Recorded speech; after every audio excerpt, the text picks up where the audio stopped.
सानसेखालि सासे सेंग्राया ट्रेनजों दाबसे जायगायाव थांगासिनो दंमोन। हरखाबनो सासे टिटि फैनायसै आरो बेखौ बुंनायसै, सार नोंनि टिकेटखौ दिन्थि। बै सेंग्राया टिकेट नागिरनो हमनायसै, गावनि पकेटखौ दांग्रोमनायसै आरो सुटकेसखौ बोदला बोदला नायनायसै, नाथाय थेवबो बियो टिकेटखौ नागिरनानै मोनासै। बिनि बिदि हालोदखौ नुनानै टिटिआ बुंनायसै, सार जेबो नङा थाथोंसै, आं मिन्थिगौदि नोंथाङा टिकेटखौ लाबोदों जानांगौ। टिटिआ बिदि बुंनायनि उनावबो बै सेंग्राया टिकेटखौ नागिरनो गाराखै, टिकेटखौ नागिरगासिनो दं। बेखौ नुनानै टिटिआ बुंनायसै, सार नोंथाङा मानो एसेबां जिंगासिदों? नोंथांखौ रावबो टिकेट नागिरनानै डिस्टार्ब खालामनाय नङा।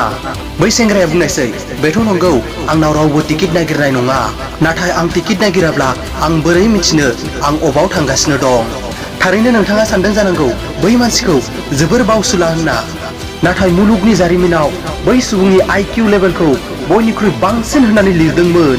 औ थारैनो नंगौ, आं एलबार्ट आइनस्टाइननि बाथ्राखौनो बुंदों, जाय मुलुगनि मुंदांखा बैज्ञानिक। गावनि थिउरि अफ रिलेटिभिटि E=mc2 कुइसनजों मुंदांखा जानाय एलबार्ट आइनस्टाइननि बाथ्राखौनो बुंदों आं। बाथ्राया जोबोर सोमोनांथाव, नाथाय थारैनो बेयो सैथो।